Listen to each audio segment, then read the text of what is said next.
Pokemon is in deep shit. If you were living under a rock, you know that Pokemon is just absolutely impossible to find anywhere. But we're not here to talk about that this time. We're here to talk about something different. We're here to talk about my binder. That I've had this since I was 11 years old, and I've been adding to it for pretty much every single year that I've opened Pokemon cards. I thought maybe let's take a tour, let's chill for a little bit, and take a look through my, let's say, $1,000 binder. Now there is one extremely fatal flaw that I've made with this binder, but here it is. Dude, it doesn't even fit on the photo screen. It is huge. I think it's the Ultra Pro Charizard binder, and as you can tell, it is beat. It is.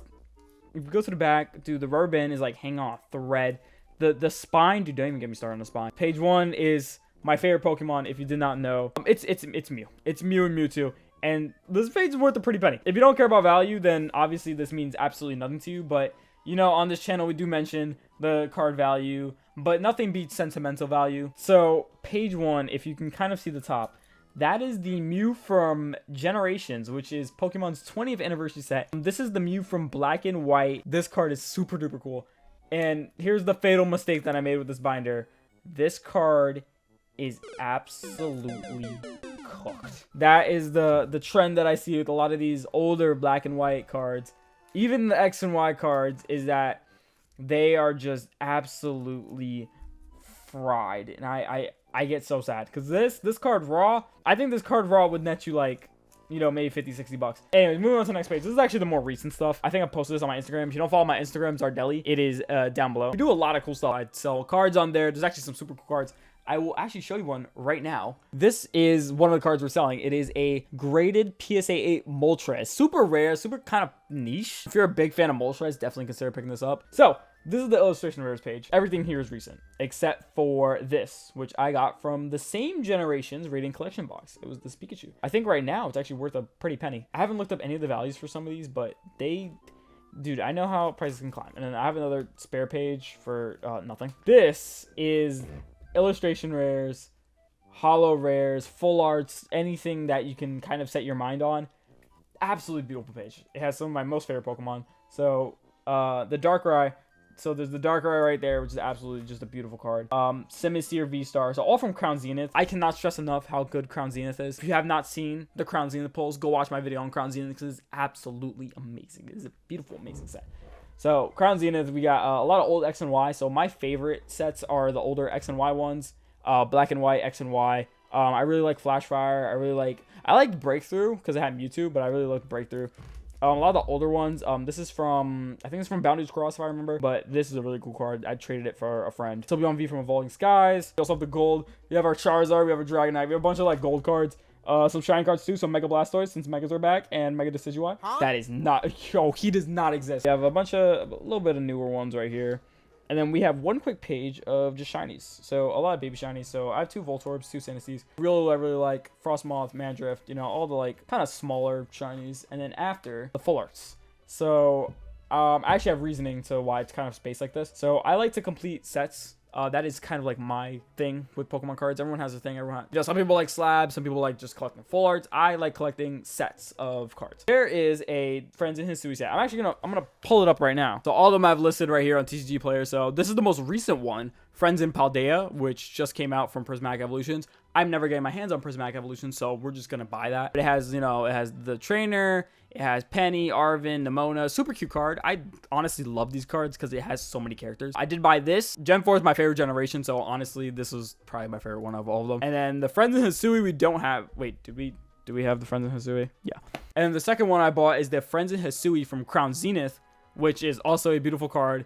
Legends of Arceus was an amazing game, so I had to get it. It had Arita, it has Adamant. They're 2 of my most favorite characters in Pokemon. And then the only ones that I'm missing, Friends in Galar, which is this one, which has all the Sword and Shield characters. And then there's one secret one that you may not know about. The last one I'm missing is a Chinese exclusive Friends in Alola card, which has all 5 of the Alolan friends together with fireworks behind them and all this fun stuff.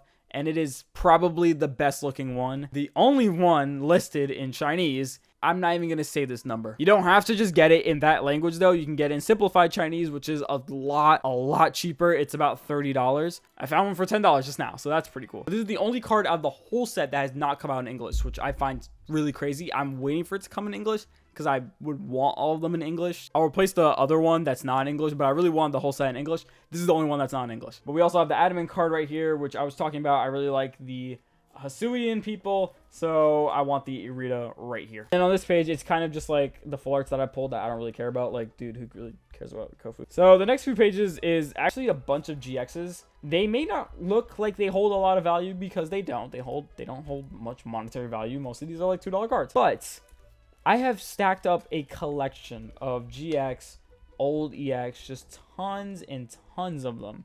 And these cards mean the most to me, and this is kind of the message I've been preaching. Oh wait, never mind, that's worth $50. Like, monetary value, as long as it means something to you. Like, a 2-cent card can mean like $1 million to somebody, and I think that's the fun in the hobby. I think people are missing that with the, you know, all this, oh, this card's $400. Oh, this card's, you know, this card's going up in price. You know, obviously a little hypocritical coming from me. I sell Pokemon cards, but the main reason why I do that is so I can afford continuing this extremely expensive hobby. So this Mega Charizard and this Mega Rayquaza are two insanely old cards. Probably I've had them for the longest time. The Mega cards were my favorite era, so having those, I want to complete a set of them.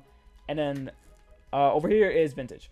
So it's a ton of Vintage. Most of them were actually gifts. I didn't pull any of this per se. So Ampharos Prime, Lieutenant Surge Electabuzz, Dark Dragonite Hollow. This one I know is worth a pretty penny. Really cool hollow. Metagross EX, Jumpluff, Moltres. Just a bunch of like cool Pokemon. Moltres has grown on me, and then a bunch of other ones that I like. And then over here, and then I think this is the last page, but it's more sets. So I am completing the breaks. I don't know why I have tag switch in there. It's like really weird.